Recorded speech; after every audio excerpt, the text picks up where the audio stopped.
রাসূলুল্লাহর তরিকার বাইরে, ইসলামের বাইরে যে কোনো সাধনা নাই, শরীয়ত নাই, তরিকত নাই, হাকিকত নাই, মারেফত নাই, আছে একটাই মাইরের পথ। কি আছে? মাইরের পথ, আর কোনো পথ। প্রিয় ভাইরা আমার, এখন প্রথম যে জিনিসটা বুঝতে হবে, ঈমান আনার পরে আল্লাহ তার হাবিব মুহাম্মদ সাল্লাল্লাহু আলাইহি সাল্লামকে জীবনের চাইতে বেশি ভালোবাসতে হবে। যদি আল্লাহ তার রাসূলের ভালোবাসা জীবনের চাইতেও বেশি না হয়, তাহলে কখনোই আল্লাহর রাসূলের অনুসরণ করা সম্ভব হবে না। সম্ভব হবে? ঈমান আনার পরে আল্লাহ তার হাবিবের ভালোবাসা জীবনের চেয়েও বেশি হতে হবে, সবকিছুর চেয়ে বেশি হতে হবে। বাবা মা, আত্মীয় স্বজন, বিত্ত বৈভব, দুনিয়া, টাকা পয়সা, অর্থ করি, এমনকি নিজের জীবন থেকেও বেশি ভালোবাসা হতে হবে আল্লাহর জন্যে, তার হাবিবের জন্য। ঠিক কিনা বলেন? আমরা কি এটার প্রমাণ দিতে পেরেছি? পারি নাই। দাবি করি কিন্তু প্রমাণ দিতে পারি নাই। আমি আপনাদেরকে একটা তথ্য শোনাচ্ছি, তাফসীর কুরতুবীতে এসেছে, আল্লাহ তার রাসূলের ভালোবাসায় সাহাবায়ে কেরাম সম্পদ, দুনিয়াদারি শুধু বিসর্জন দেন নাই, নিজেদের জীবনও বিসর্জন দিয়েছেন। ঠিক কিনা? আল্লাহ তার রাসূলকে কিভাবে ভালোবাসতে হয় তার মডেল ছিলেন সাহাবায়ে কেরাম। সুবহানাল্লাহ বলবেন না? আপনারা কি ঘুমাচ্ছেন? আমাদের মাঠটা আল্লাহর রহমতে আস্তে আস্তে ভরে যাচ্ছে। বাকি লোকগুলো বসলে কিন্তু সুন্দর হয়ে যেত পরিবেশ। ওনারা বসবে না, ওনারা খান বাহাদুর আসানুল্লাহর নাতিপুতি, নিচে বসতে লজ্জা পাচ্ছে। ভাই, মাটির মানুষ, মাটিতে বসবা, এত চিন্তা করো কেন? আপনারা ঘুমাচ্ছেন না তো? কে কে ঘুমান দেখি, হাত উঠান তো একটু। এরা কি পৃথিবীর মানুষ না মঙ্গল গ্রহ থেকে আসছে? প্রিয় ভাইরা, এই দিক তাকান, আমার দিকে তাকান। কথা শুনতেছেন? তাফসীর কুরতুবীতে এসেছে, কান পেতে শোনেন। লাম্মা আমারা রাসূলুল্লাহ সাল্লাল্লাহু আলাইহি ওয়াসাল্লাম বিল হিজরাতি মিন মক্কাতিল মুকাররামাতি ইলাল মদিনাতিল মুনাওয়ারাহ জাআলা আর-রাজুলু ইয়াকুলু লিআবিহি ওয়াল আবু লিইবনিহি ওয়াল আখু লিআখিহি ওয়ার রাজুলু লিজাওজাতিহি ইন্না ক্বাদ উমিরনা বিল হিজরাহ। রাসূলুল্লাহ সাল্লাল্লাহু আলাইহি ওয়াসাল্লাম দিনের দাওয়াত মক্কা মুকাররমায় দিয়েছেন 13 বছর। এটা তো জানেন। 13 বছরের শেষ লগ্নে আল্লাহ হুকুম করছেন, হাবিব এবার মক্কা থেকে মুমিনদেরকে, সাহাবীদেরকে মদিনা মুনাওয়ারায় হিজরত করতে বলেন। আপনিও হিজরত করুন, তাদেরকেও হিজরত করতে বলুন। একবার দৃশ্যটা চিন্তা করেন মুসলমান। মক্কা মুকাররমায় দেখা গিয়েছে একই ঘরে পিতা ছিলেন মুমিন, ছেলে ছিল কাফের। যেমন সিদ্দিকে আকবর ছিলেন মুমিন, তার ছেলে আব্দুর রহমান ছিলেন কাফের। একই ঘরে ভাই ছিলেন মুমিন, আরেক ভাই ছিল কাফের।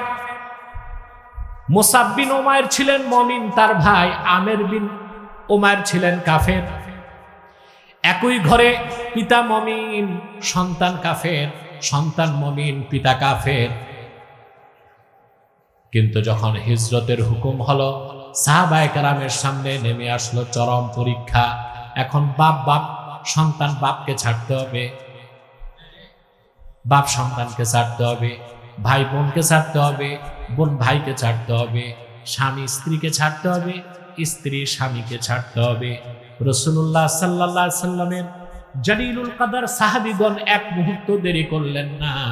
তারা সবাই বাড়িঘর, বাবা মা, আত্মীয় স্বজন সব বাদ দিয়া রাসূলুল্লাহর মহব্বত আর আল্লাহর মহব্বতে মদিনা মুনাওয়ারায় চলে গেলেন। কিছু সাহাবী চিন্তা করতে লাগলেন, এতদিনের সম্পর্ক কেমনে জারি? এতদিনের সম্পর্ক? কিছু সাহাবী হিজরত করতে বিলম্ব করছিলেন। আল্লাহর পক্ষ থেকে কঠোর হুঁশিয়ারি আসলো, ইয়া আইয়ুহাল্লাযীনা আমানু লা তাত্তাখিযু আবাআকুম ওয়া আবনাআকুম আউলিয়াআকুম আউলিয়াআ ইন ইস্তাহাব্বুল কুফরা আলাল ঈমান।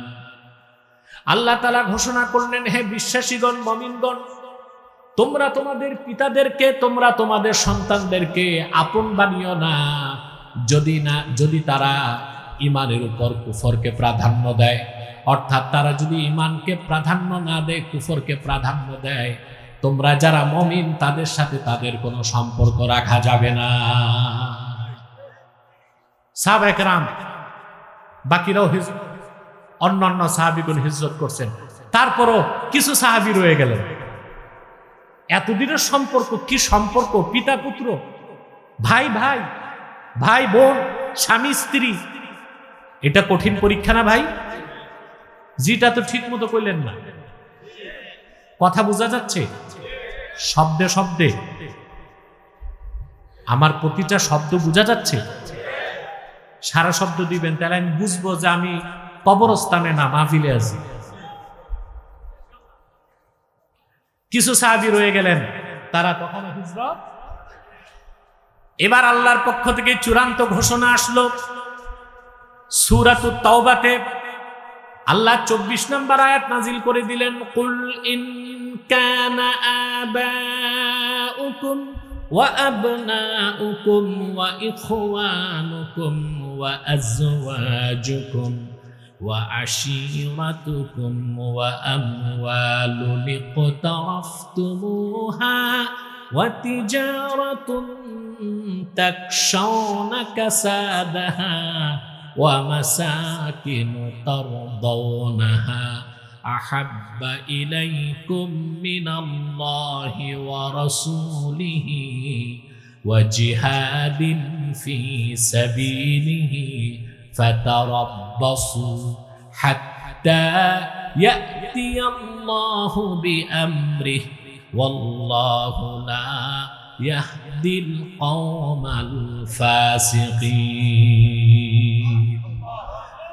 আল্লাহ রাব্বুল আলামিন চূড়ান্ত ঘোষণা করলেন, প্রিয় হাবিব মুহাম্মদ সাল্লাল্লাহু আলাইহি ওয়াসাল্লাম, আপনার সাহাবীদেরকে বলে দিন। আল্লাহ কি বলছে শোনেন, ইন কানা আবাউকুম ওয়া আবনাউকুম ওয়া ইখওয়ানুকুম ওয়া আজওয়াজুকুম ওয়া আশীরাতুকুম, যদি তোমাদের পিতাগণ, তোমাদের সন্তানগণ, তোমাদের ভাইগণ, তোমাদের স্ত্রীগণ, তোমাদের নিকটাত্মীয়গণ, তোমাদের সেই অর্জিত মাল যা তোমরা অর্জন করেছো এবং সেই ব্যবসা, যেই ব্যবসার লস হওয়াকে তোমরা ভয় পাও, আর সেসব বাড়িঘর, সুরম্য বাড়িঘর যেগুলোকে তোমরা প্রচন্ড পছন্দ করো, এসব কিছুর চেয়ে যতক্ষণ পর্যন্ত না আল্লাহ তার রাসূলের ভালোবাসা বেশি না হবে, ফাতারাব্বাসু, তাহলে অপেক্ষা করো, হাত্তা ইয়াতিয়াল্লাহু বিআমরিহি, আল্লাহর পক্ষ থেকে আল্লাহ সিদ্ধান্ত নিয়ে আসার আগ পর্যন্ত। তার মানে আল্লাহর পক্ষ থেকে তোমাদের উপর আযাব আসবে, দুঃখ আসবে, কষ্ট আসবে, বিপর্যয় আসবে, যুদ্ধ আসবে। আল্লাহ স্পষ্ট করে দিলেন, যতক্ষণ পর্যন্ত পিতাদের থেকে, সন্তানদের থেকে, ভাইদের থেকে, স্ত্রীদের থেকে, প্রতিবেশীদের থেকে, ব্যবসা থেকে, বাড়িঘর থেকে, সহায় সম্পদ থেকে, অর্জিত মাল থেকে, এমনকি নিজের জীবনের চেয়েও বেশি যতক্ষণ পর্যন্ত মুমিনরা আল্লাহ তার রাসূলকে ভালো না বাসতে পারবে, ততক্ষণ পর্যন্ত আল্লাহ তাদেরকে মুসলমান মুমিন বলে স্বীকৃতি দিবেন না।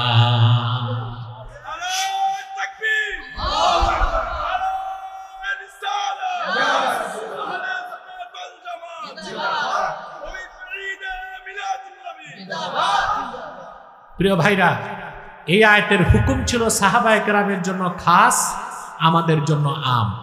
আমাদেরকেও আমাদের সহায় সম্পদ, বিত্ত, বৈভব, বাড়ি ঘর, টাকা পয়সা, ব্যবসা বাণিজ্য, এমনকি আমাদের জীবন থেকেও বেশি আল্লাহ ও তার রাসূলকে ভালোবাসতে হবে। রাজি আছি আমরা? আমরা তো এই কথার 100% প্রমাণ দিতে পারলাম না। আমাদের অনেকের কাছে ইসলাম থেকে, ইসলামের চেয়ে বেশি ভালোবাসে দলকে। কথা বলেন, কোরআনের কথা মানতে চায় না, সুন্নাহর কথা মানতে চায় না, নেতার কথায় উঠা বসা করে, দলের জন্য, নেতার জন্য, বিত্ত বৈভব, টাকা পয়সার জন্য জীবন উৎসর্গ করে দেয়। মুসলমান জীবন দিবে শুধুমাত্র আল্লাহ ও তার রাসূলের ভালোবাসা। আমার ভাইরা, সাহাবায়ে কেরাম রিদওয়ানুল্লাহি তাআলা আলাইহিম আজমাইন এই কথার প্রমাণ দিয়েছেন। আমি একটা দৃষ্টান্ত দিচ্ছি আপনাদেরকে। আল্লাহ ও তার রাসূলের ভালোবাসায় সাহাবায়ে কেরাম সব ছাড়ছেন, বাবা মা ছাড়ছেন, ভাই বোন ছাড়ছেন, স্ত্রী ছাড়ছেন, আত্মীয় স্বজন ছাড়ছেন, বাড়ি ঘর ছাড়ছেন, জীবনও দিয়েছেন। আল্লাহর হাবিবের একজন জলিলুল কদর সাহাবী ছিলেন, তার নাম মুসআব ইবনু উমাইর। নামটা মনে থাকবে ভাই, মুসআব ইবনু উমাইর রাদিয়াল্লাহু তাআলা আনহু। সাহাবায়ে কেরামের নামগুলো মুখস্থ করবেন, বরকত হিসেবে সন্তানদের নাম রাখতে পারবেন। আপনারা তো সন্তানের নাম খুঁজে পান না, কি রাখে? Sentu, Beltu, Jontu, Lantu, Tontu, rocket, bullet, chocolate, এসব আজে বাজে নাম রাখেন আপনারা। বরকত হিসেবে সাহাবায়ে কেরামের নামকে বরকত হিসেবে রাখবেন, এতে সন্তান নেককার হবে, ঠিক না? মুসআব ইবনে উমাইর রাদিয়াল্লাহু তাআলা আনহু মক্কা মুকাররমায় সবচেয়ে ধনী মানুষদের একজন ছিলেন। সুবহানাল্লাহ। কেমন ধনী ছিলেন? আসমাউর রিজালের কিতাবে এসেছে, প্রত্যেক দিন তিনি তার দস্তরখানে 70 জন মানুষ নিয়ে খাবার খেতেন। কতজন? মেহমানদের সামনে খাবার পরিবেশন করতেন সোনার রূপার বাটিতে। মুসআব বিন উমাইরের অভ্যাস ছিল প্রতিদিন মেহমানদারির উপর সোনার রূপার বাটিগুলো আর ফেরত নিতেন না, মেহমানদেরকে উপঢৌকন হিসেবে দিয়ে দিতেন। এই ধনী মানুষটা ইসলাম গ্রহণ করলেন, ঈমান আনলেন, বাবা মা আত্মীয় স্বজন সব কিছু ছেড়ে দিলেন। আল্লাহ রাসূল সাল্লাল্লাহু আলাইহি ওয়াসাল্লাম বদর যুদ্ধে যখন গিয়েছেন, কাফেরদের পরাজয় ঘটেছে। সে যুদ্ধে মুসআব বিন উমাইরের আপন ভাই, তার নাম ছিল আমির বিন উমাইর, সে বন্দী হয়ে গেল। আমির বিন উমাইর সাহাবায়ে কেরামের কানে এসে বলল, সাহাবীগণ, আমি আল্লাহর রাসূলের বিশিষ্ট সাহাবী মুসআব বিন উমাইরের আপন ভাই। এটা শুনে সাহাবায়ে কেরাম তার হাতের বাঁধন ঢিলা করে দিয়েছেন। সকালবেলা মুসআব বিন উমাইর যখন শুনলেন, মুসআব বিন উমাইরকে সাহাবায়ে কেরাম বললেন, সাহাবী মুসআব বিন উমাইর, যখন শুনেছি আমির বিন উমাইর তোমার আপন ভাই, তোমার খাতিরে তার হাত পায়ের বাঁধন ঢিলা করে দিছি। হযরতে মুসআব বিন উমাইর জবাব দিয়েছেন, আল্লাহর হাবিবের মহান সাহাবীগণ, কাবার মালিক আল্লাহর কসম করে বলছি, রাসূলুল্লাহর বিরুদ্ধে যে অস্ত্র ধারণ করেছে বদর প্রান্তরে, ওই রকম কুলাঙ্গার আমার ভাই হতে পারে না।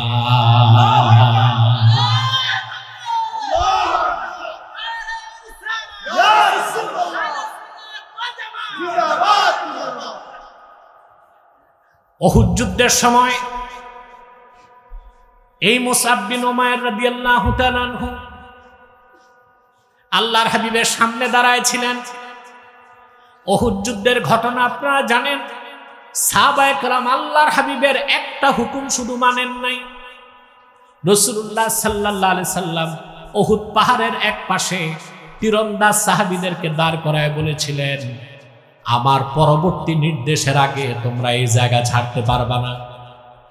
উহুদ যুদ্ধে যখন বিজয় চলে আসলো, তীরন্দাজ সাহাবীরা মনে করলেন এখন তো বিজয় হয়ে গেছে, আর দাঁড়িয়ে থেকে লাভ নাই। তারা চলে আসলেন গনিমতের মাল নেবার জন্য। রাসূলুল্লাহ সাল্লাল্লাহু আলাইহি সাল্লামের এই একটি হুকুম না মানার কারণে বিপর্যয় চলে আসলো। একজন দুইজন নয়, আমির হামজা সহ 70 জন সাহাবী শাহাদাত বরণ করেছেন উহুদের ময়দানে। সাহাবায়ে কেরাম চতুর্দিক ছড়ায় গেলেন। মক্কার কাফেরেরা আল্লাহর হাবিবের দিকে এগিয়ে আসতে লাগলো আঘাত করার জন্য। রাসূলুল্লাহ সাল্লাল্লাহু আলাইহি সাল্লামের আশেক সাহাবী আবু উবাইদা ইবনুল জাররাহ রাদিয়াল্লাহু তাআলা আনহু রাসূলুল্লাহর সামনে দাঁড়ায় গেলেন ঢাল হয়ে। একের পর এক আঘাত আবু উবাইদা ইবনুল জাররাহের শরীরে লাগতে লাগলো। রেজাল প্রণেতাগণ লিখেন, একটি দুইটি নয়, আবু উবাইদা ইবনুল জাররাহের দেহে 90টার বেশি আঘাত লেগেছে। রাসূলুল্লাহ সাল্লাল্লাহু আলাইহি ওয়াসাল্লামের সামনে তিনি দাঁড়ায় ছিলেন। আল্লাহর হাবিব ডানে বামে তাকালেই তিনি বলতেন, আপনার কদমে ইয়া রাসূলুল্লাহ, আমার বাবা মা দুজন কোরবান হয়ে যাক। আপনি ডানে বামে তাকাবেন না, প্রত্যেকটা তীর ধনুক আর অস্ত্রের আঘাত আপনার সাহাবী আবু উবায়দার গায়ে আগে লাগবে। কাফেরদের অস্ত্রের আঘাতে আল্লাহর হাবিব সাল্লাল্লাহু আলাইহি ওয়াসাল্লামের শিরস্ত্রাণ মোবারকটা ভেঙে গেল, লোহার আংটা সের মুবারকের মধ্যে বিদ্ধ হয়ে গেল। আল্লাহর হাবিব আবু উবায়দাকে ডাক দিয়ে বলেন, আবু উবায়দা, আমার মাথা থেকে লোহার অংশটা বের করে দাও। হযরত আবু উবায়দা ইবনুল জাররাহ চিন্তা করলেন, হাত দিয়ে বের করলে আল্লাহর হাবিব ব্যথা পাবেন। তিনি দাঁত দিয়া কামড় দিয়া ধরে টান দিলেন, লোহার কড়াটাও চলে গেল, তার দুটো দাঁতও ভেঙে শহীদ হয়ে গেল। হযরতে আবু উবায়দার সাথে রাসূলুল্লাহর সামনে সেদিন আরেকজন ছিলেন, তিনি মুসআব বিন উমাইর। কাফেরদের আঘাতে মুসআব বিন উমাইর রাদিয়াল্লাহু তাআলা আনহুর দেহ খণ্ড বিখণ্ড হয়ে গেল, রক্তাক্ত লাশ পড়ে আছে। উহুদ যুদ্ধ যখন শেষ, আল্লাহর হাবিব নূর নবীজি মুহাম্মদ সাল্লাল্লাহু আলাইহি ওয়াসাল্লাম সাহাবায়ে কেরামকে বললেন, আমার শহীদ সাহাবীদের লাশগুলো এক জায়গায় আনো। তাদের গোসল লাগে নাই, কাফন লাগে নাই, সুবহানাল্লাহ বলেন। রাসূলুল্লাহ সাল্লাল্লাহু আলাইহি ওয়াসাল্লাম শুধু সালাত করেছেন, জানাজার দাফন করে দেওয়া হয়েছে। হযরতে মুসআব বিন উমাইরের লাশ যখন সামনে আনা হলো, সারাটা শরীর রক্তে রঞ্জিত হয়ে আছে। আল্লাহর হাবিব বললেন, ও সাহাবীরা, এ হলো আমার মুসআব বিন উমাইর।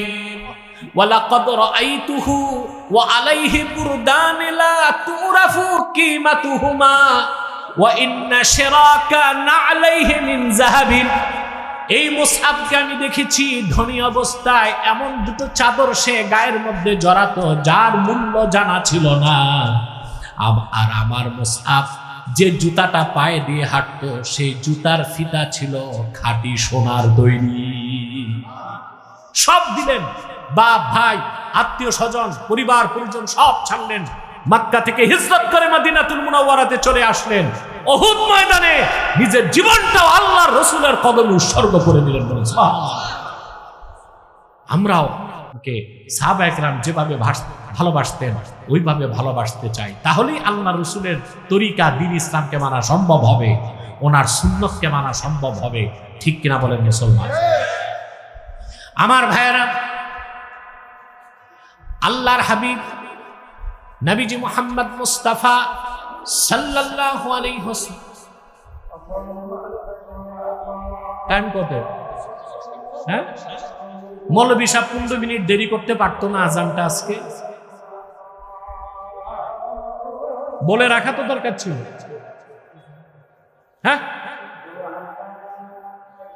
15 মিনিট 20 মিনিট দেরি করা যেত তো। বসেন, আমি দোয়া করে দিচ্ছি।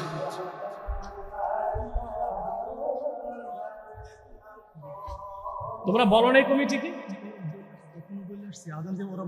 নামাজ গ্লাস লাগা করে ফেলবে, শব্দ যায় না ভিতরে, শুধু আযানটা হবে, এরপরে নামাজ। না, এটা তো ঠিক না। তারা কি তোমাদের কাতারে নাই না অন্য মানুষ? তো রিকোয়েস্ট শুনবে না কেন? হাজার হাজার লোক বসে আছে, 10-15 মিনিট পরেও তো আজান হতে পারত। হ্যাঁ, সমস্যা আছে নাকি? বস। তো মাইকগুলো বন্ধ করে দাও, বাইরে সব বন্ধ করে দাও, ভিতরে দাও, ভিতরে হরেন চলবে।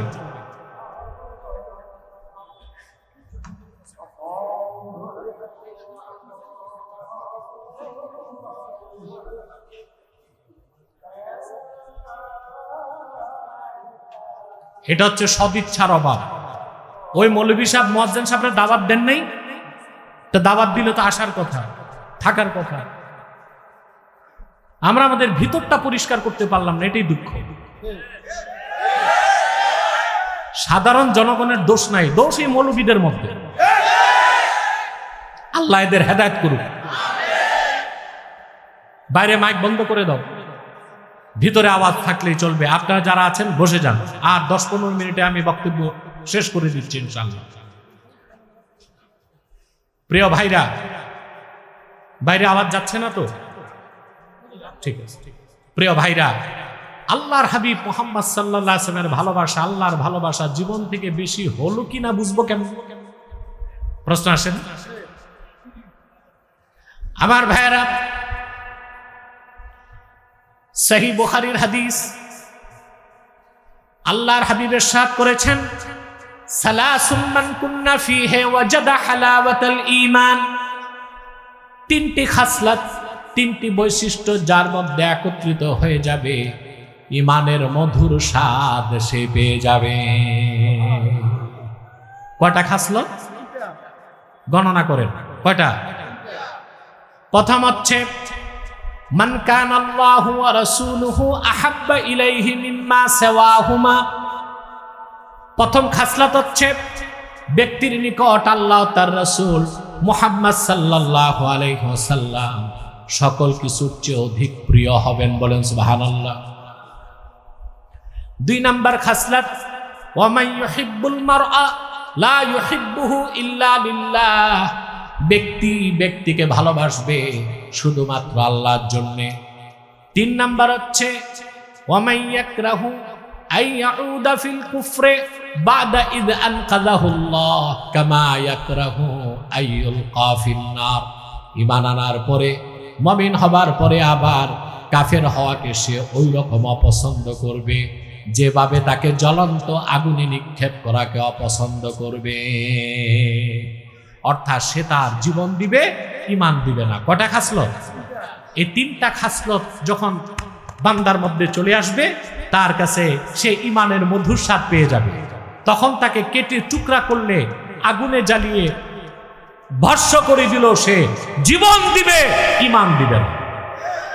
তার প্রথমটাই হচ্ছে আল্লাহ ও তার রাসূলের ভালোবাসা অন্তরে থাকতে হবে জীবনের চেয়ে বেশি, বলেন সুবহানাল্লাহ। এখন আমরা প্রত্যেক মুসলমানই দাবি করি আল্লাহ ও তার রাসূলকে আমরা জীবনের চেয়ে বেশি ভালোবাসি। প্রমাণ কি? প্রমাণ লাগবে না?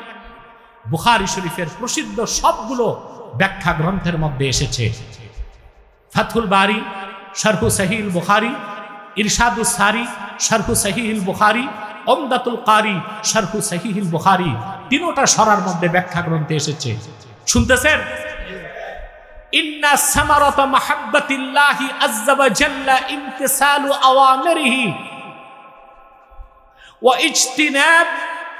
ইজতিনাবু নাওয়াহিহি ওয়া সামারাতা মাহাব্বাতি রাসূলিল্লাহি সাল্লাল্লাহু আলাইহি ওয়াসাল্লাম ইত্তিবাউ সুন্নাতিহি ওয়াল মুলাযামাতু বিশরিআতিহি।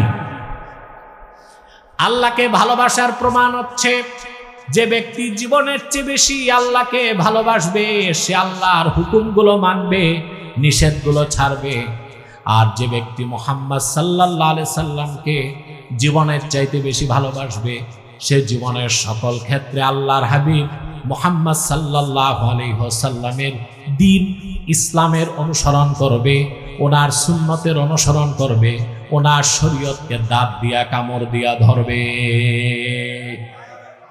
আবারও বলছি, মুসলমান রাসূলুল্লাহ সাল্লাল্লাহু আলাইহি ওয়াসাল্লামের তরিকা, দ্বীন ইসলাম এর বাইরে, ওনার সুন্নতের বাইরে, ওনার আদর্শের বাইরে, ওনার শরীয়তের বাইরে কোনো ইসলাম নাই, ঈমান নাই, শরীয়ত নাই, মারেফত নাই, আছে জাহান্নামের পথ, গোমরাহির পথ। তরিকা একটাই। তরিকা কয়টা? আমি পীরি মুরিদির কথা বলছি না, ওটা ভিন্ন জিনিস। তরিকা, পীরি মুরিদিতে অনেক তরিকা আছে, কিন্তু আল্লাহকে পাওয়ার যে তরিকা ইসলাম, রাসূলুল্লাহ সাল্লাল্লাহু আলাইহি ওয়াসাল্লাম যে দ্বীন এনেছেন, ওই ইসলামের বাইরে কোনো শরীয়ত নাই, তরিকত নাই, হাকিকত নাই, মারেফত নাই। রাসূলুল্লাহ সাল্লাল্লাহু আলাইহি ওয়াসাল্লাম যেটা পছন্দ করছেন, আল্লাহ ওইটাকে ইসলাম বানায় দিয়েছেন। তিনি যা অপছন্দ করছেন, আল্লাহ ইসলাম থেকে বের করে দিয়েছেন। রাসূলুল্লাহ সাল্লাল্লাহু আলাইহি ওয়াসাল্লাম যেটা আদেশ করছেন, আল্লাহ ফরজ করে দিয়েছেন। তিনি যেটা নিষেধ করছেন, আল্লাহ হারাম করে দিয়েছেন। বুখারী শরীফের হাদিস, আল্লাহর হাবিব সাল্লাল্লাহু আলাইহি ওয়াসাল্লাম মক্কা থেকে মদিনাতুল মুনাওয়ারায় হিজরত করে যাওয়ার পরে 16 কি 17 মাস বাইতুল মুকাদ্দাসের দিকে নামাজ পড়েছেন। আমরা বাইতুল মুকাদ্দাসকে ভালোবাসি কেন? দুইটা কারণে। রাসূলুল্লাহ সাল্লাল্লাহু আলাইহি ওয়াসাল্লাম 16 কি 17 মাস নামাজ পড়েছেন বাইতুল মুকাদ্দাসের দিকে। দ্বিতীয় কারণ, রাসূলুল্লাহ সাল্লাল্লাহু আলাইহি ওয়াসাল্লাম যখন মেরাজে গিয়েছেন, প্রথমে গিয়েছেন কাবা থেকে বাইতুল মুকাদ্দাস, ওখান থেকে উরুজ ঊর্ধ্বগমন, ধুলক বুলক ছাড়িয়ে, সাত আকাশ পেরিয়ে, সিদরাতুল মুনতাহার উপরে, লৌহ কলমের উপরে ৭০,০০০ নূরের পর্দা পার হয়ে মুহাম্মদ সাল্লাল্লাহু আলাইহি সাল্লাম মেরাজের রাতে আল্লাহ তাআলার দিদার লাভ করেছে। সেই জন্য আমরা বাইতুল মুকাদ্দাসকে কি করি? ভালোবাসি। আর সেজন্যই ফিলিস্তিনের মুসলমান রক্ত দিচ্ছে, বাইতুল মুকাদ্দাসকে ছাড়তেছে না। আজকে ২৩ মাসে বিশ্ব সন্ত্রাসী ইসরায়েলের কুলাঙ্গার সন্ত্রাসীরা ৭০,০০০ মুসলমানকে হত্যা করেছে, কিন্তু বাইতুল মুকাদ্দাসের পবিত্রতাকে ক্ষুণ্ণ করতে পারছে না।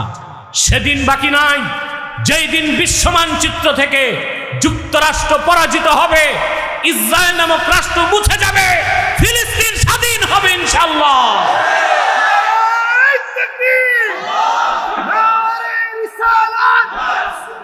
ইসলামের শত্রুরা কুরআন সুন্নাহর আলো।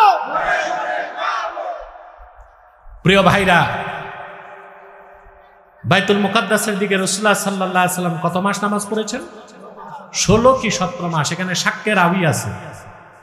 কিন্তু আল্লাহর হাবিবের হিজরতের পরে মনের টানটা ছিল কাবার দিকে, কারণ কাবা নির্মাণ করছেন হযরত ইব্রাহিম, তারও আগে নির্মাণ করছিলেন হযরত আদম। সুবহানাল্লাহ। মনের টান কোন দিক ছিল? কিন্তু আল্লাহর হাবিব মুখ ফুটে বলতেন না। সুবহানাল্লাহ। আল্লাহর হাবিব মুখ ফুটিয়ে বলতেন না, শুধু আকাশের দিকে তাকাতেন।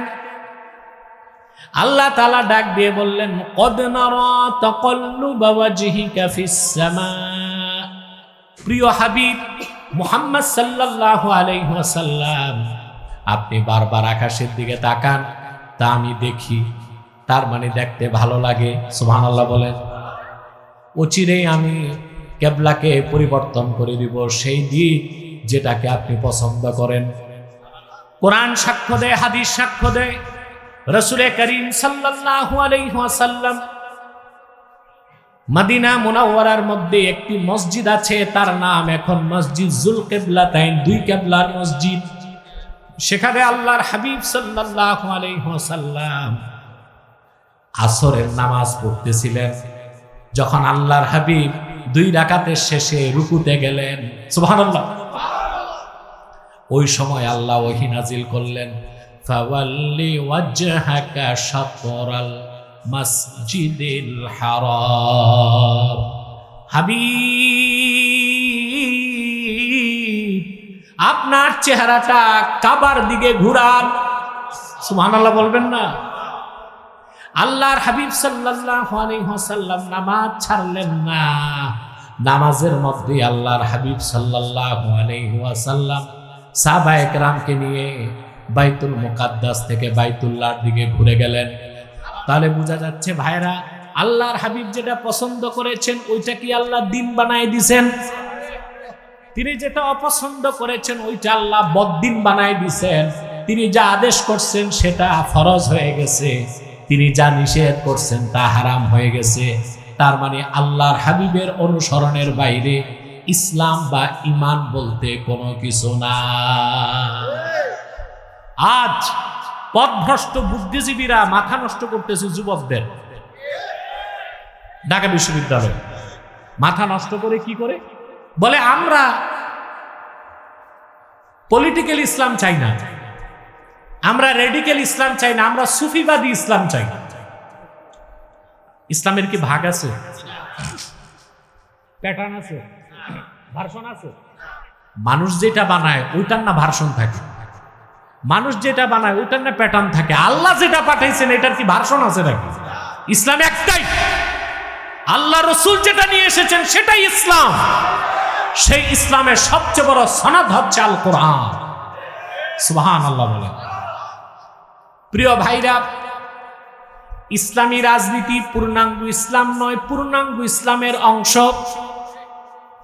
জিহাদ ফিস সাবিলিল্লাহ পূর্ণাঙ্গ ইসলাম নয়, পূর্ণাঙ্গ ইসলামের অংশ। তরিকত তাসাউফ পূর্ণাঙ্গ ইসলাম নয়, পূর্ণাঙ্গ ইসলামের অংশ। সেজন্য ইসলামকে ভাগ করার সুযোগ নাই। পলিটিক্যাল ইসলাম, রেডিক্যাল ইসলাম, সুফিবাদী ইসলাম। ইসলাম একটাই। আল্লাহর হাবিব মুহাম্মদ সাল্লাল্লাহু আলাইহি সাল্লাম কোরআনের মাধ্যমে যে দ্বীন এনেছেন তার নাম ইসলাম, সেটা একটাই। রাসূলুল্লাহ অনুসরণের বাইরে সেই ইসলামের মধ্যে কোনো কাজ করার কোনো সুযোগ নাই। আছে আছে প্রিয় ভাইরা, এখন আরেকটা উদাহরণ দিচ্ছি। আপনারা হজ করছেন না অনেকে? হজের ফরজ কয়টা? জোরে বলেন। 3টা।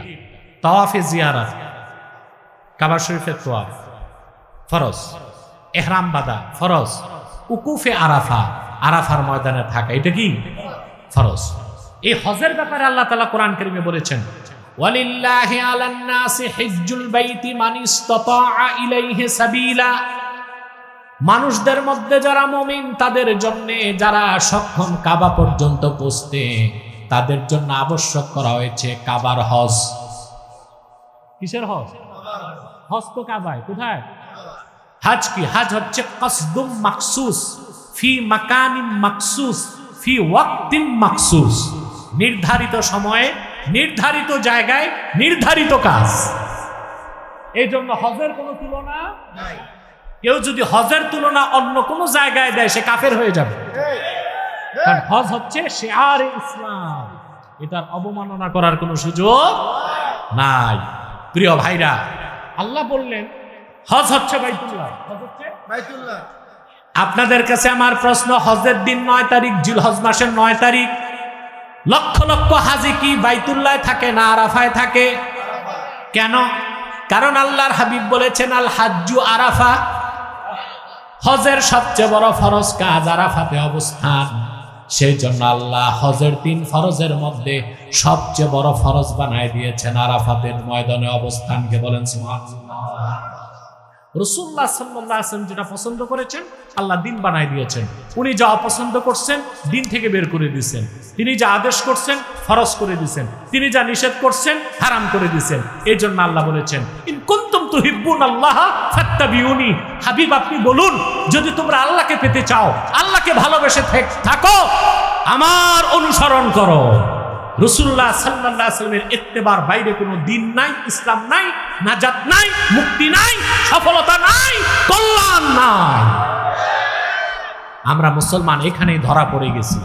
আজ আমরা দিনকে বাদ দিয়া, রাসূলুল্লাহর সুন্নাহকে বাদ দিয়া, মুক্তির জন্য রাজনৈতিক ক্ষেত্রে, সামাজিক স্বার্থে, সাংস্কৃতিক অঙ্গনে, শিক্ষাঙ্গনে, অর্থনীতির ক্ষেত্রে, রাষ্ট্রনীতি, পররাষ্ট্রনীতির ক্ষেত্রে কোরআন সুন্নাহকে বাদ দিয়েছি।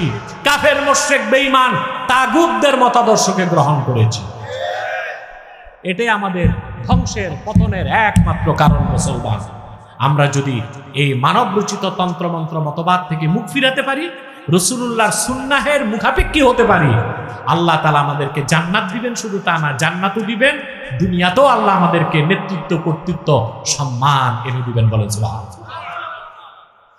আবু দাউদ শরীফের হাদিস, মনোযোগ দিয়া শোনেন। আমাদের মুসলিমদের উপর কেন নির্যাতন হচ্ছে সারা দুনিয়ায়? 57টা মুসলিম রাষ্ট্র আমরা, কতটা? 200 কোটি মুসলমান। কত? পৃথিবীতে যত প্রাকৃতিক সম্পদ আছে, টোটাল ন্যাচারাল অ্যাডভান্টেজেস, সবটুকুন প্রাকৃতিক সম্পদের 71% মুসলমানের কাছে। এই যে কাফেররা, এই যে আমেরিকা বাংলাদেশের দিকে দৃষ্টি দিচ্ছে বারবার, কেন এটা জানেন? কথা বলে না। আমেরিকা যে আসতে চাচ্ছে টের পান? ইয়া আল্লাহ, তো সব ঘুমে আছে, টের পান? কক্সবাজারে মহড়া শুরু হয়ে গেছে। আপনাদের এই অধম ভাই বছরের পর বছর চিল্লাইল, হ্যাঁ, যে আমাদের পার্বত্য চট্টগ্রামকে খ্রিস্টানরা আলাদা করতে চায়, কক্সবাজারকে তারা নিতে চায়, মহেশখালী নিতে চায়, এয়ার বেস করতে চায়। আমরা যেভাবে লক্ষ লক্ষ মুসলমান রাজপথে নেমে গত বছর আগস্টের 5 তারিখ ভারতীয় আধিপত্যবাদকে মাটির সাথে মিশিয়ে দিয়েছি, ইনশাআল্লাহ মার্কিন আগ্রাসনকে চ্যালেঞ্জ করে দেখায় দিব বাংলাদেশে কোনো আগ্রাসন চলবে না ইনশাআল্লাহ।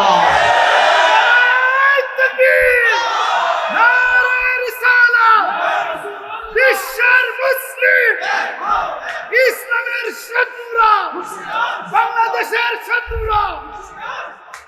আমাদের সমস্যা 2 দল দালাল, একদল ভারতের দালাল আর একদল আমেরিকার দালাল। আমরা দোনো দালাল, দোনো টাইপের দালালদেরকে রেড কার্ড দেখাবো। এই দেশ মুসলমানের দেশ। মুসলমান রক্ত দিয়ে দেশ স্বাধীন করেছে। 47-এ রক্ত দিয়েছে মুসলমান, 52 সালে রক্ত দিয়েছে মুসলমান, 71-এ রক্ত দিয়েছে মুসলমান, শাপলা চত্বরে রক্ত দিয়েছে মুসলমান, আন্দোলনগুলোতে রক্ত দিয়েছে মুসলমান।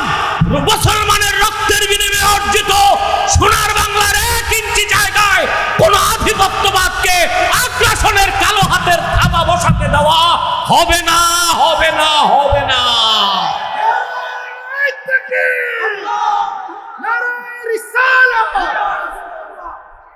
আমাদের দেশে সম্পদ আছে, কি পরিমাণ সম্পদ আছে চিন্তা করতে পারবেন না। রেয়ার আর্থ মিনারেল,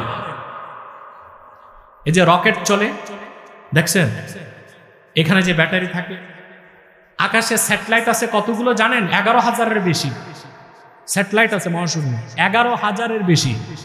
এই স্যাটেলাইটগুলোতে কিছু খনিজ পদার্থ লাগে মেটাল হিসেবে, তারপরে অ্যাটম বোম বানাতে ইউরেনিয়াম লাগে। এই ইউরেনিয়াম সহ রেয়ার আর্থ মিনারেল, এটা হচ্ছে বাংলাদেশে যা আছে এটার বাজার মূল্য হচ্ছে $2.6 ট্রিলিয়ন।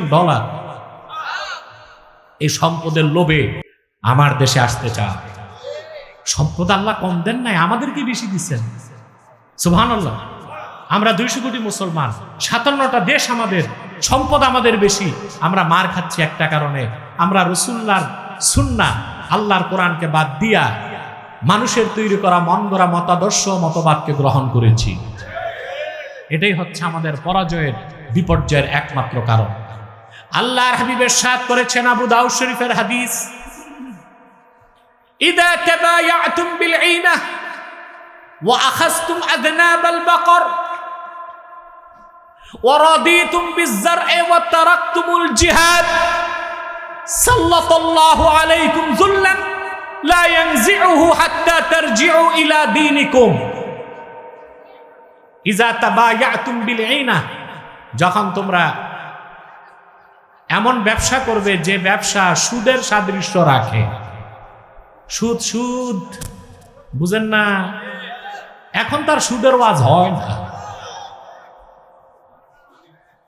বক্তারা সুদের ওয়াজ করে না, থেমে গেছে, বন্ধ হয়ে গেছে। একটা হচ্ছে প্রকাশ্য সুদ খাওয়া, আরেকটা হচ্ছে এই না বাহানা করে সুদ খাওয়া। কি করে সুদ খাওয়া? এমনে না, এই বাহানাটা বুঝেন? বাহানা করে সুদ খাওয়া।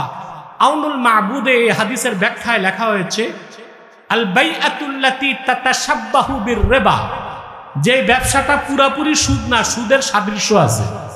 কি আছে? এমন অনেক ব্যবসা আপনারা বাংলাদেশে করেন, যেমন ইটের ভাটাতে যে ইট কিনে রেখে দেয় সিজনে, অন্য সিজনে সুদে সহ টাকা নিয়ে আসে, ইট বাড়িতেও গেল না, ধরলো না, আছে না এটা? আবার কট লাগায়, জমি নিছে 50,000 টাকা দিছে, আর 10 বছর চাষাবাদ করে খাইছে, জমি ফেরত 50,000 ফেরত, তো 10 বছর যে খাইছে ওইটা কি হয়েছে? কথা বলে। এইরকম সুদ হারাম আমাদের মধ্যে আছে না? এগুলো হচ্ছে। আবার অনেক জায়গায় দেখা যায় টাকা নিছে 10,000, ফেরতের সময় বলে যে কিছু লাগবে না, 1 বস্তা চাল সাথে দিয়ে। তো ওই 1 বস্তা চাউল কি? এগুলো হচ্ছে বাহানা করে সুদ খাওয়া। কথা বুঝতে পারছেন?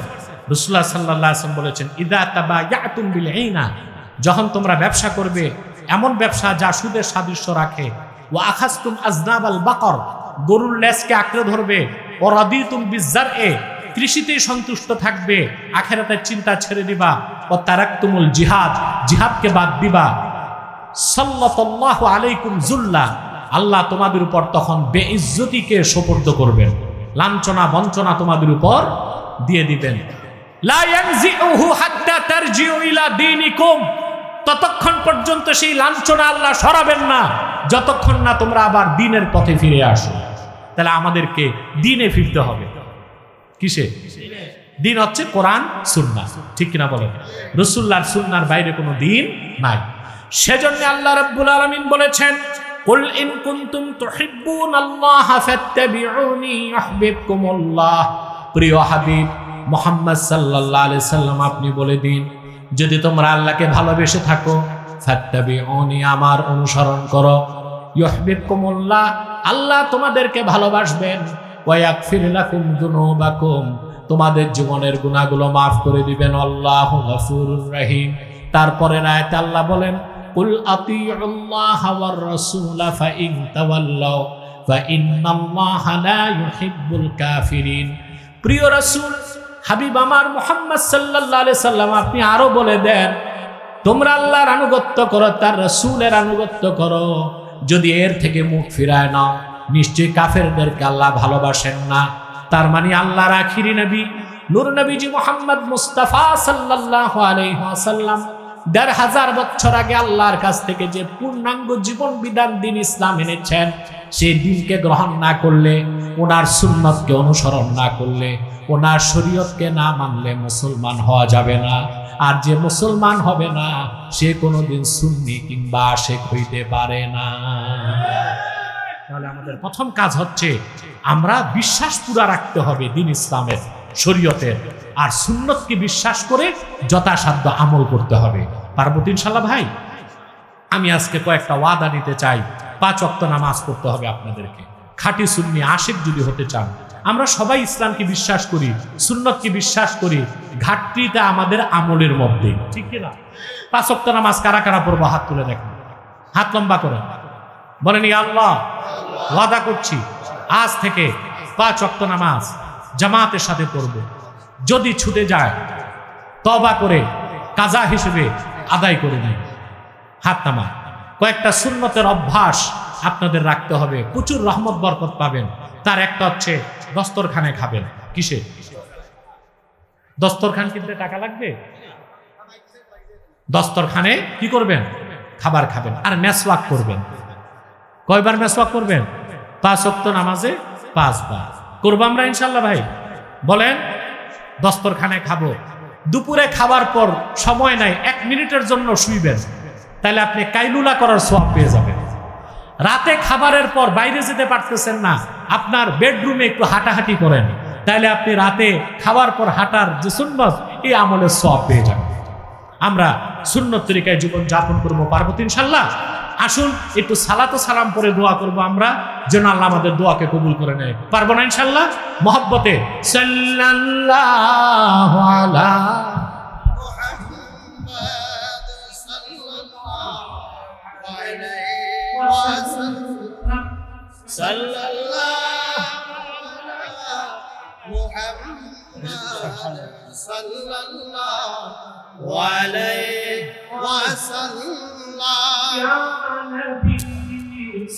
সালাম আলাইকা ইয়া রাসূল, সালাম আলাইকা ইয়া হাবিব, সালাম আলাইকা, সালাতুল্লাহ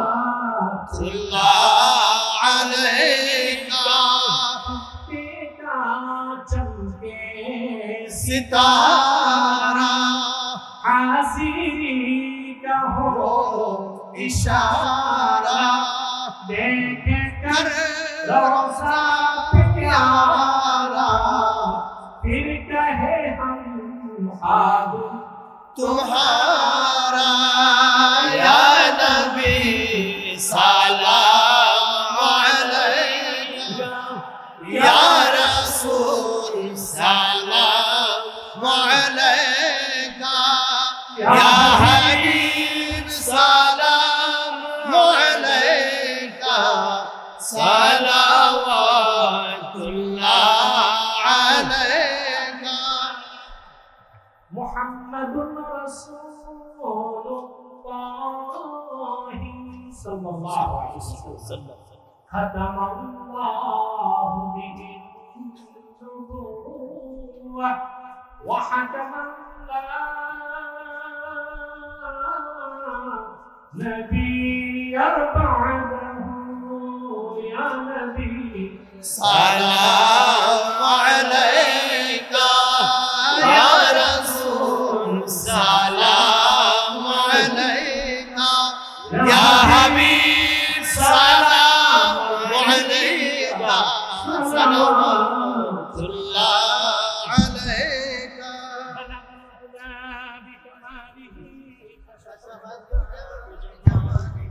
حسنت جميع خصاله صلوا عليه وآله আসুন আমি সংক্ষিপ্ত একটা দোয়া করব না চলে যাই আবার তো এশার জামাত হবে এশার জামাতের পর বসে যাবেন প্রবীণ আলেম শেখুল হাদিস মাওলানা নজরুল ইসলাম কাসিমি হাফিজাহুল্লাহ তিনি তার বয়ানে যথেষ্ট হেকমা আছে লুৎফ আছে তাসির আছে আপনারা বসবেন তার বক্তব্য শুনবেন তার সাথে বিদায় মোনাজাত করবেন যেহেতু একটা দোয়া করতে বলছেন আপনারা আমি সংক্ষেপে একটা দোয়া করে দিচ্ছি এশার জামাত করে যাবে এশার জামাতের পর বসে যাবে কার নাদির নাদির আহমদ আইয়ুব তার জন্য দোয়া করবেন তার সার্জারি হয়েছে আর তার ভাই হসপিটালে তার জন্য দোয়া করবেন খাস করে আচ্ছা আচ্ছা আর হ্যাঁ তার দাদা দাদির জন্য দোয়া করবেন আর এ তো আমার স্নেহের একনিষ্ঠ কর্মী তার জন্য খাস দোয়া করবেন আসুন অনেকেই আছে দোয়া চাওয়ার মতো ফয়সাল আছে আমার ছাত্র সাজিদুল বাড়ি আসকালানি সেও আসছে আরো অনেকে আছে আবু বকর কোথায় এদের জন্য দোয়া করবেন এখানে ওলামায়ে কেরাম যারা আছেন সবার জন্য দোয়া করবেন জি দাঁড়াও না ربنا ظلمنا أنفسنا وإن لم تغفر لنا وترحمنا لنكونن من الخاسرين আল্লাহ তাআলা পবিত্র ঈদ মিলাদুন নবী সাল্লাল্লাহু আজকের এই মহতি মাহফিলে তোমার অসংখ্য জাকের শাকের বান্দা নিয়ে হাত তুলেছি পর্দার আড়ালের মা বোনেরা আছে এতগুলো মানুষের মধ্যে যার দুটো হাত তোমার ভালো লাগে আল্লাহ তার দুটো হাতের বিনিময়ে আল্লাহ রব্বুল আলামিন আমাদের জিন্দেগীর সমস্ত গুনাহ খাতা তুমি মাফ করে দাও হৃদয়ের গভীর থেকে দোয়া করি আল্লাহ তোমার আখিরি নবী নূর নবীজি আমার মুহাম্মদ মুস্তাফা সাল্লাল্লাহু আলাইহি ওয়াসাল্লাম আজ থেকে ১৫০০ বছর আগে দুনিয়া থেকে বিদায় নিয়েছেন হায়াতুন নবী হিসেবে জান্নাতুল ফেরদাউস রওজা মুবারকে বিশ্রাম নিয়েছেন মাবুদ জীবনে একবার তোমার আখিরি নবী নূর নবীজি আমার মুহাম্মদ মুস্তাফা সাল্লাল্লাহু আলাইহি ওয়াসাল্লামের জান্নাতুল ফেরদাউস রওজা মুবারক উপস্থিত হয়ে গো আল্লাহ তোমার হাবিবের নূরের কদমে দরুদ ও সালামের হাদিয়া দেবার আগে আল্লাহ তুমি ডাক দিও না রব্বুল আলামিন একবার বা একাধিকবার যারা সোনার মদিনায় নূরের মদিনায় যেতে পেরেছি জীবনে বারবার তোমার আখিরি নবী নূর নবীজি আমার মুহাম্মদ মুস্তাফা সাল্লাল্লাহু আলাইহি ওয়াসাল্লামের নূরের শহর মদিনাতুল মুনাওয়ারা জিয়ারতের জন্য তাদের কপালটা খুলে দাও হৃদয়ের গভীর থেকে দোয়া করি আল্লাহ তোমার আখিরি নবী নূর নবীজি আমার মুহাম্মদ মুস্তাফা সাল্লাল্লাহু আলাইহি ওয়াসাল্লামের নূরের চেহারা মুবারক স্বপ্নে একবার দেখে গো আল্লাহ জান্নাত ওয়াজিব হবার আগে তুমি ডাক দিও না মাবুদ একবার বা একাধিকবার যারা তোমার আখিরি নবী নূর নবীজি আমার মুহাম্মদ মুস্তাফা সাল্লাল্লাহু আলাইহি ওয়াসাল্লামের নূরের চেহারা মুবারক স্বপ্নে দেখার সৌভাগ্য লাভ করেছে আল্লাহ জীবনে বারবার দেখার জন্য তাদের কপালটা তুমি জান্নাতি কপাল বানায় দাও আল্লাহ আমাদের অনেকের বাবা নাই অনেকের মা নাই যাদের বাবা মা দুনিয়া থেকে বিদায় নিয়েছে ইমানের দৌলত সিনায় লালন করে তাদের বাবা মা আত্মীয় স্বজন সকলের কবর আযাব মাফ করে দাও আল্লাহ নাদির আহমদ আইয়ুব অপারেশন হয়েছে তাকে তুমি সুস্থ করে দাও আল্লাহ এই ফ্যামিলির যত লোক অসুস্থ আছে তাদেরকে সুস্থ করে দাও তাদের অধিকাংশই আমেরিকা প্রবাসী তাদের প্রবাস জীবনটা কল্যাণময় করে দাও তাদের মুশকিলাতকে আসান করে দাও আল্লাহ আমার কলিজার টুকরা যুবক ভাইগুলোকে তোমার হাতে সঁপে দিলাম প্রত্যেক যুবককে খাঁটি ইমানদার বানায় দাও সহি আকীদার ধারক বানায় দাও আহলুস সুন্নাহ ওয়াল জামাতের অনুসারী বানায় দাও প্রত্যেককে তাহরিকে খাতমে নবুয়ত বাংলাদেশের সৈনিক বানায় দাও 5 ওয়াক্ত নামাজি বানায় দাও আল্লাহ যাদের চাকরি নেই চাকরির ব্যবস্থা করে দাও, যারা বিদেশ যেতে চায় বিদেশ যাওয়ার স্বপ্ন পূরণ করে দাও। আল্লাহুম্মা ইন্না নাতাওয়াসসালু ইলাইকা বিওয়াসিলাতি হাবিবিকাল মুহতারাম নবিকাল খাতিম সাইয়্যিদিনা ওয়া সাইয়্যিদিল আবরার নবীনা নবীল আম্বিয়া মুহাম্মদ ইবনে আব্দুল্লাহ নবিয়্যিল্লাহি রাসূলিল্লাহ সাল্লাল্লাহু আলাইহি ওয়াসাল্লাম الذي أكملت به قصر النبوة وحكمت لا نبي بعده الذي أكملت به قصر النبوة وحكمت لا نبي بعده وأعلنت في القرآن بالبرهان أن محمدا صلى الله عليه وسلم خاتم النبيين والمرسلين قبل 15 سنة আল্লাহ জালালকে তুমি হায়াত দারাজ করো, দ্বীনের সৈনিক বানায় দাও, সুন্নিয়তের অতন্দ্র প্রহরী বানায় দাও, তাহরিকের কর্মী করে দাও।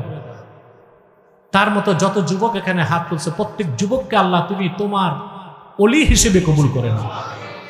আল্লাহুম্মা ইন সাল্লাল্লাহু তাআলা আলা খায়রি খালকিহি নবিনা মুহাম্মাদিন নূরিল্লাহ ওয়া আলা আলিহি ওয়া সাহবিহি আজমাইন বিরহমাতিকা ইয়া আরহামার রাহিমিন। আসসালামু আলাইকুম ওয়া রাহমাতুল্লাহি তাআলা।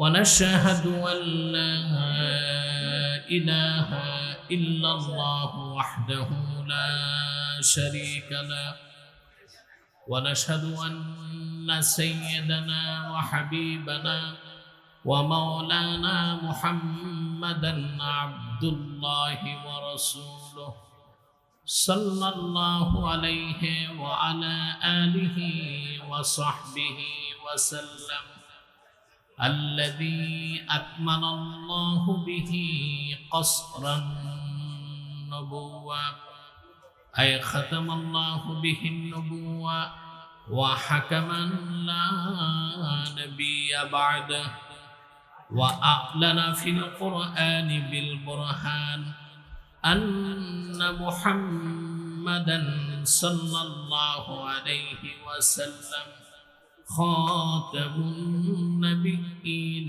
والمرسلين الذي أرسله بالحق بشيرا ونذيرا وداعيا إلى الله بإذنه وسراجا منيرا فقد قال الله تعالى في كلامه المجيد والفرقان الحميد أعوذ بالله من الشيطان الرجيم بسم الله الرحمن الرحيم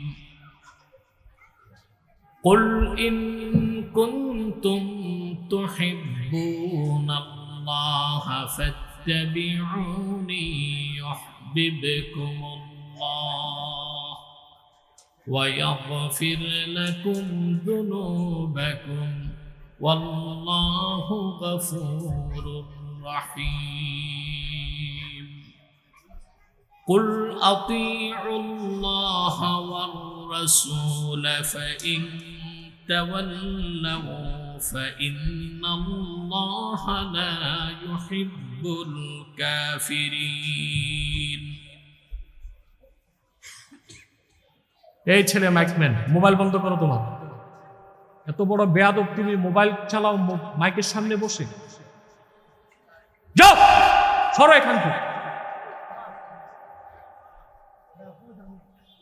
মাইকটা সেটিং করতে হবে, ইকো থাকবে না, ইকো বন্ধ করো, ইকো বন্ধ করো, হর্ন চলবে, হর্ন চলবে পিছনে, রিভার্ব থাকবে না, ডিলে সব বন্ধ করো। আমার কম আওয়াজ দরকার, পরিষ্কার আওয়াজ দরকার। সাদাকাল্লাহুল আযীম ওয়া সাদাকা রাসূলুহুন নবিয়্যুল কারীম ونحن على ذلك من الشاهدين والشاكرين والحمد لله رب العالمين إن الله وملائكته يصلون على النبي يا أيها الذين آمنوا صلوا عليه وسلموا تسليما اللهم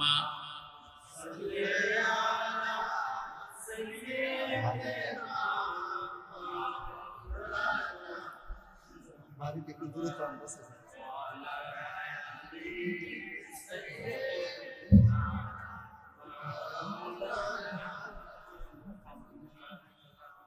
মাঠে আপনারা যারা দাঁড়িয়ে আছেন আল্লাহর ওয়াস্তে প্যান্ডেলে বসেন, নয় মাহফিলের মাঠ ছেড়ে চলে যান। এটা কোনো রাজনৈতিক সমাবেশ না, এটা কোরআন কারীমের মাহফিল। আদব রক্ষা করতে হবে। মৌলভী সাহেবরা বসেন, আপনারা গোল মিটিং করবেন না, বসেন, মাঠে বসেন, পরিবেশটা সুন্দর করুন, কেউ দাঁড়িয়ে থাকবেন না। আপনারা শিক্ষিত, ভদ্র এবং সভ্য মানুষ। আমার বিশ্বাস আপনাদেরকে এতবার বলার প্রয়োজন হবে না। মহাব্বতের হৃদয়ের গভীর থেকে দরুদ ও সালামের হাদিয়া রাসূল করিম সাল্লাল্লাহু আলাইহি সাল্লামের কদমে পৌঁছে দিন। আল্লাহুম্মা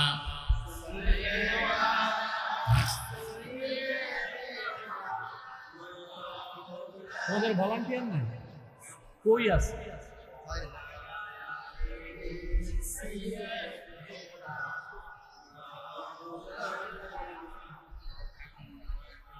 मेरा दिल तड़प रहा है, मेरा जल रहा है सीना, ये दवा वही मिलेगी, मुझे ले चलो मदीना। अल्लाहुम्मा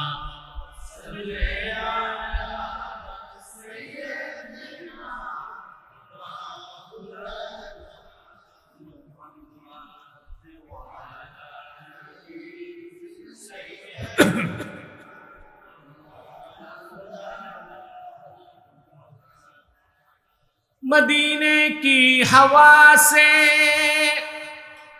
जन्नती बू आती है, खाके पाके मदीना में नूरे जन्नत चमकती है। अल्लाहुम्मा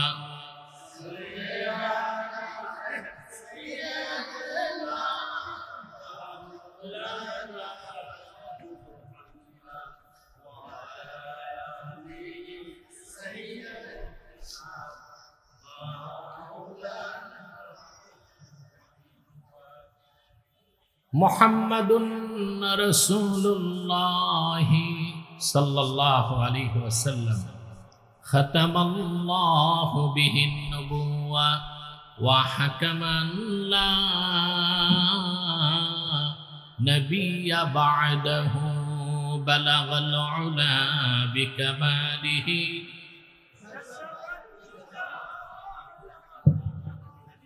हसनत जमीआ खिसालिही।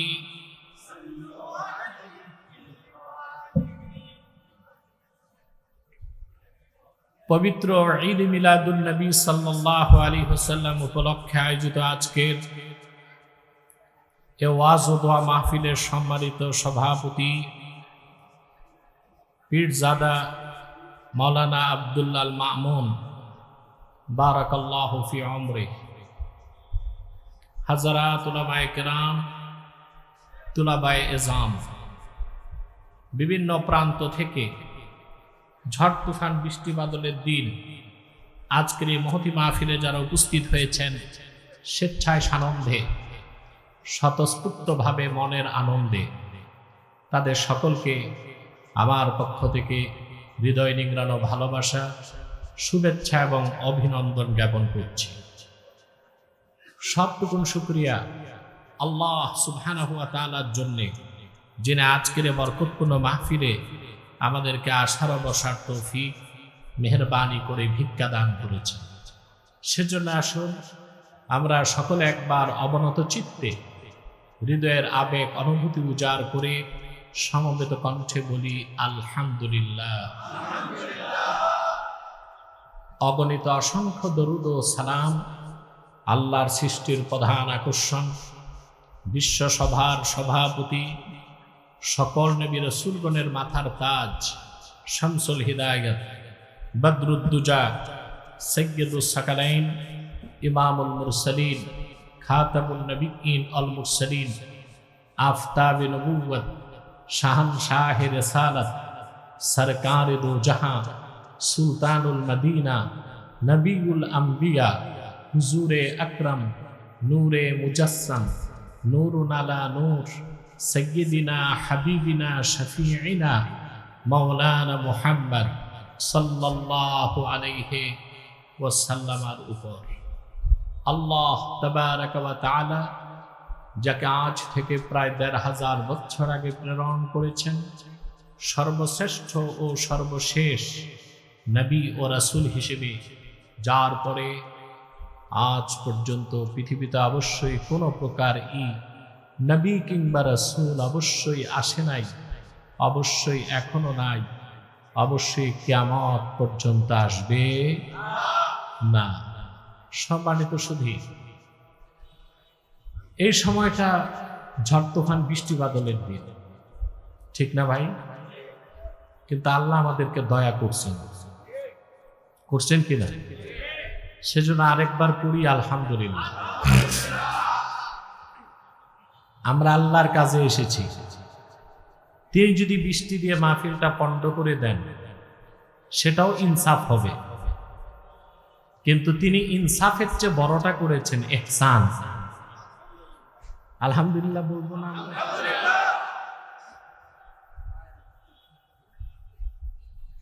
আমি নারায়ণগঞ্জ থেকে যতটুকু সময় আপনাদের এখানে এসে পৌঁছেছি, এতক্ষণে আমি চট্টগ্রাম যেতে পারতাম। সড়কের যে বেহাল দশা, বড় বড় গর্ত, মোটামুটি তেলাপিয়া মাছ চাষ করা যাবে, যানজটে নাকাল অবস্থা।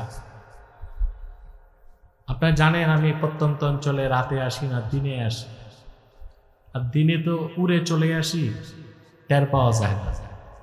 গাড়িতে আসতে গেলেই প্রচণ্ড সময় অপচয় হয়, কষ্টটা খুব বেশি হয়ে যায়। কিন্তু যতই কষ্ট দুঃখ ছিল আমার, আপনাদের এই হাস্যোজ্জ্বল চেহারাগুলো দেখে আমার সব দুঃখ দূর হয়ে গেছে। আমি আপনাদের সামনে সূরা আলে ইমরান থেকে দুটো আয়াত তেলাওয়াত করেছি, 30 এবং 31। খুব সংক্ষেপে এই দুটো আয়াতকে কেন্দ্র করে কিছু কথা আপনাদের সামনে বলার চেষ্টা করব ইনশাআল্লাহ। আমরা প্রস্তুত আছি? আমি তো এশার সময় চলে যাব, এরপরে স্বনামধন্য আলেম মাওলানা নজরুল ইসলাম কাসেমি হাফিজাহুল্লাহ তিনি আসবেন, আপনারা মুনাজাত করে যাবেন ইনশাআল্লাহ, ঠিক না? এখন যে বসছি নিয়ত ঠিক আছে তো? আমরা উঠা বসা করব না, বরং যারা দাঁড়িয়ে আছে তাদেরকে বলবো বিনয়ের সাথে বসে যাবার জন্য। আমাদের মাহফিলগুলোতে অনেক সময় অমুসলিমরাও আসে, হিন্দুরাও আসে না? তারা আসলে বসতে চায় না, লজ্জা পায়। তা আমরা মনে করি না বসুক, যেমনে আছে দাঁড়ায় থাক। ওই রকম অমুসলিম ছাড়া মুসলমান যারা আছেন আল্লাহর হস্তে বসেন।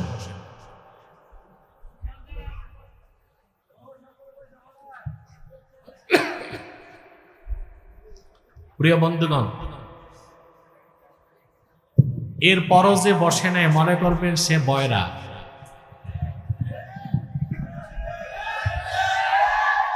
কিংবা চামড়া মোটা। আমি যে কত কঠিন কথা বলেছি তা টের পায় নাই। আসুন, সাইড আওয়াজ হবে না, শুধু পিওর আওয়াজ চাই। আসুন, তিলাওয়াতের মাধ্যমে আমরা মূল আলোচনায় প্রবেশ করছি। পারবো না পড়তে ইনশাআল্লাহ? পড়ুন। আউযু বিল্লাহি মিনাশ শাইতানির রাজীম। বিসমিল্লাহির রাহমানির রহিম। কুল ইন কুনতুম তুহিব্বুনাল্লাহা ফাত্তাবিউনি ইউহিব্বুকুমুল্লাহ ওয়া ইয়াগফির লাকুম যুনুবাকুম ওয়াল্লাহু গফুরুর রহিম। قل أطيعوا الله والرسول فإن تولوا فإن الله لا يحب الكافرين। আল্লাহ তাআলা বলেন, কুল ইন কুনতুম তুহিব্বুনাল্লাহ, মুহাম্মদ সাল্লাল্লাহু আলাইহি সাল্লাম আপনি মানব জাতিকে বলুন, যদি তোমরা আল্লাহকে ভালোবেসে থাকো, ফাত্তাবিউনি, তাহলে আমার অনুসরণ করো। আমরা আল্লাহকে পেতে চাই না? নামাজ, রোজা, হজ, যাকাত, ইবাদত বন্দেগীর উদ্দেশ্য কি? ভাই, মহিলার কণ্ঠে না, পুরুষের কণ্ঠে বলি, কাকে পেতে চাই? আল্লাহ বললেন, প্রিয় হাবিব আপনি বলুন, যদি তোমরা আল্লাহকে ভালোবেসে থাকো, ফাত্তাবিউনি, আমার অনুসরণ করো। তাহলে বোঝা যাচ্ছে রাসূলুল্লাহর অনুসরণ বাদ দিয়ে আল্লাহকে পাওয়া, আল্লাহকে মহব্বত করা শুধু কঠিন না, অসম্ভব। ঠিক কিনা? যদি আমরা রাসূলুল্লাহর অনুসরণ করি, আল্লাহ আমাদের জন্য দুটো কাজ করার ওয়াদা করেছেন। ইউহিব্বুকুমুল্লাহ, স্বয়ং আল্লাহ তোমাদেরকে ভালোবাসবেন। ওয়া ইয়াগফির লাকুম যুনুবাকুম, আর তোমাদের জিন্দেগীর সমস্ত গুনাহ রাশিকে আল্লাহ মাফ করে দিবেন। ওয়াল্লাহু গফুরুর রহিম, আল্লাহ তাআলা ক্ষমাশীল, তিনি অতীব দয়ালু। বলেন সুবহানাল্লাহ। এটা হচ্ছে 30 নম্বর আয়াত। বাংলাদেশে এই আয়াতের উপর যথেষ্ট ব্যাখ্যা আলোচনা হয়। পীর সাহেবগণ, বুজুর্গগণ, আলোচকগণ এই আয়াতের উপর ব্যাখ্যা করেন, কিন্তু দুঃখজনকের পরের আয়াতের কোনো ব্যাখ্যা আলোচনা বাংলাদেশে হয় না। পরের আয়াতের আলোচনা ঠিক তারপরের আয়াত আল্লাহ বলে দিয়েছেন, কুল আতিউল্লাহ ওয়ার রাসূল ফাইন তাওয়াল্লাউ ফাইন্নাল্লাহা লা ইউহিব্বুল কাফিরিন। প্রিয় হাবিব মুহাম্মদ সাল্লাল্লাহু আলাইহি ওয়াসাল্লাম, আমার পক্ষ থেকে আপনি ঘোষণা দিন, তোমরা আল্লাহর আনুগত্য করো, তার রাসূলের আনুগত্য করো। যদি আল্লাহ তার রাসূলের আনুগত্য থেকে মুখ ফিরায় নাও, ফাইন্নাল্লাহা লা ইউহিব্বুল কাফিরিন, নিশ্চয় আল্লাহ কাফেরদেরকে কখনো পছন্দ করেন না। এটা একটু কঠিন কথা না? কথা বলে না। এই জন্য 30 নম্বর আয়াতের ব্যাখ্যা হয়, ওখান থেকে ওয়াজ হয়, কিন্তু 31 নম্বর আয়াতের ব্যাখ্যা কিংবা ওয়াজ কম হয়। হয় না যে তা না, খুব কম হয়। তার মানে রাসূলুল্লাহর অনুসরণটা ঐচ্ছিক বিষয় না, আবশ্যিক। রাসূলুল্লাহর অনুসরণ যারা করবে না, আল্লাহ তাদেরকে কাফের বলে ঘোষণা দিয়েছেন। কখনোই তারা বেহেশতে যেতে পারে না, আল্লাহর সাথে তাদের তাআল্লুক, সম্পর্ক হতে পারে। আমার ভাইয়েরা, জটিল কথাগুলোকে আমি সহজ করে বলছি, কান খোলা আছে তো?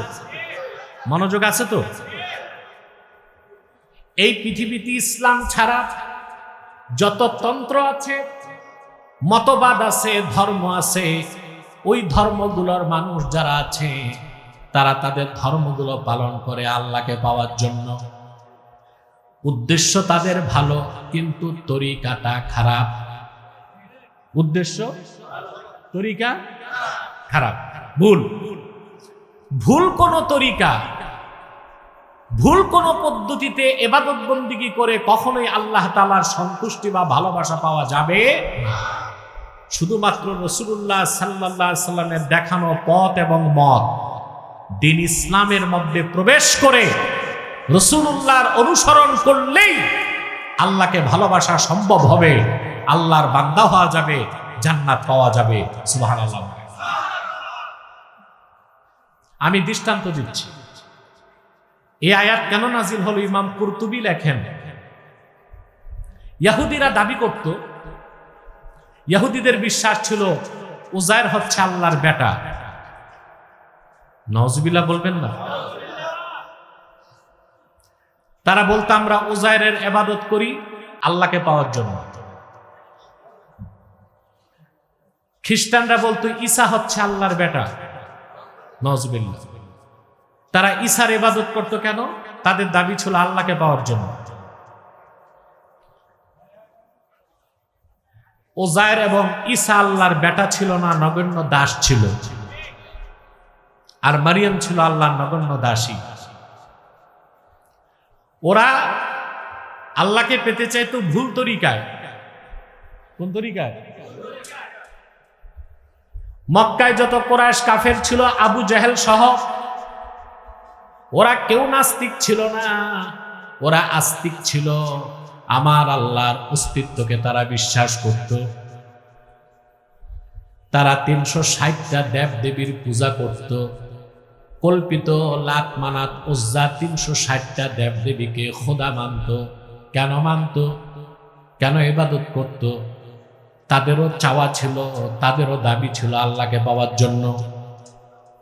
মক্কায় কুরাইশ যারা ছিল কাফের, নাস্তিক কেউ ছিল না, সবাই কি ছিল? আস্তিক। আল্লাহকে বিশ্বাস করত, কিন্তু আল্লাহ এক এটা বিশ্বাস করত না। 360টা দেব দেবী, খোদা নামের বেহুদা, এগুলোর ইবাদত করত, এগুলোর তোয়াফ করত। কেন করত? আল্লাহকে পাওয়ার জন্য। নাউজুবিল্লাহ বলবেন না? আল্লাহ রাব্বুল আলামিন কোরআন কারীমে বলেন, ওয়ালা ইন সাআলতাহুম মান খালাকাস সামাওয়াতি ওয়াল আরদা লায়াকুলুন্নাল্লাহ। প্রিয় হাবিব মুহাম্মদ সাল্লাল্লাহু আলাইহি ওয়াসাল্লাম, মক্কার কাফেরদেরকে আপনি যদি জিজ্ঞেস করেন এই আকাশ এবং জমিন কে সৃষ্টি করেছে, তারা জবাব দিবে নিশ্চয় আল্লাহ সৃষ্টি করেছেন। আবার আল্লাহ তাআলা বলেন, হাবিব আমার, তাদেরকে জিজ্ঞেস করা হোক, আল্লাহকে যেহেতু বিশ্বাস করে আল্লাহকে বাদ দিয়া মানুষের হাতে গড়া কল্পিত দেব দেবীগুলোরে খোদা মানে কেন? ওরা জবাব দিয়েছে, মা না'বুদুহুম ইল্লা লিয়ুকাররিবুনা ইলাল্লাহি যুলফা। আমরা এই 360টা দেবদেবীর ইবাদত করি যেন তারা আমাদেরকে আল্লাহর কাছে পৌঁছায় দেয়। তাহলে ইহুদিদের, খ্রিস্টানদের আর পৌত্তলিকদের উদ্দেশ্য ছিল আল্লাহকে পাওয়া, কিন্তু তরিকা ছিল কি? জোরে বলতে হবে। আল্লাহ রাব্বুল আলামিন আয়াত নাজিল করে বলে দিলেন, কুল ইন কুনতুম তুহিব্বুনাল্লাহ, প্রিয় হাবিব আপনি বলে দিন, যদি তোমরা আল্লাহকে ভালোবেসে থাকো, ফাত্তাবিউনি, আমার অনুসরণ করো। তার মানে মুহাম্মদ সাল্লাল্লাহু আলাইহি সাল্লামের অনুসরণ ছাড়া ওনার আনিত দ্বীন ইসলামের বাইরে যে যতই সাধনা করা হোক, উপাসনা করা হোক, ইবাদত করা হোক, আল্লাহকে পাওয়া যাবে না। যাবে? আজ আমাদের মুসলমানদের মধ্যে অনেক জায়গায় পীরি মুরিদির নামে ভ্রষ্টতা ঢুকছে। যেমন কিছু ভণ্ড পীর বলে থাকে, যার যেই তরিকা থাক সবাই তো আল্লাহকেই চায়।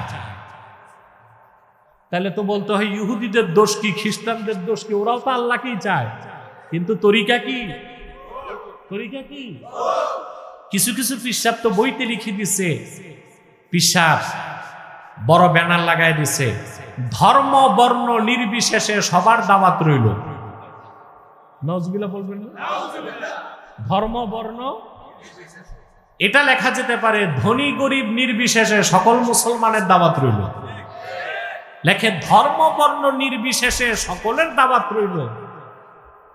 এডিয়া পিসাব বুঝায় ধর্ম যাই থাক, ওনার কাছে মুড়ি ধুলে বেহেশত পাওয়া যাবে। চিল্লায় কর নাউযুবিল্লাহ। আল্লাহ রাব্বুল আলামিন তাআল্লুক মা আল্লাহ, আল্লাহর সাথে সম্পর্ক করার জন্য, আল্লাহকে পাওয়ার জন্য, প্রকৃত সাধক হবার জন্য একটাই তরিকা নির্ধারণ করে দিয়েছেন, যেই তরিকার নাম ইসলাম, যেই তরিকাটা আল্লাহ পাঠিয়েছেন আখিরি নবী মুহাম্মদ সাল্লাল্লাহু আলাইহি ওয়াসাল্লামের মাধ্যমে। সেই দিন ইসলামের সবচেয়ে বড় সনদ হলো 30 পারা কোরআন। সুবহানাল্লাহি বিহামদি। কথাগুলো খেয়াল করেন মনোযোগ দিয়ে। আমরা খাঁটি মুসলিম, খাঁটি সুন্নি, খাঁটি আশেক হইতে চাই, যেন আমাদের কথার কাজে অমিল না থাকে। যার কথা কাজে অমিল, ওটা কি খাঁটি না ভণ্ড? তা আমরা আশেকে রসুল হতে চাই, খাঁটি সুন্নি হইতে চাই, খাঁটি মুমিন হইতে চাই, কিন্তু আমাদের আকীদা ও বিশ্বাসকে আগে খাঁটি করতে হবে, তরিকা ঠিক করতে হবে।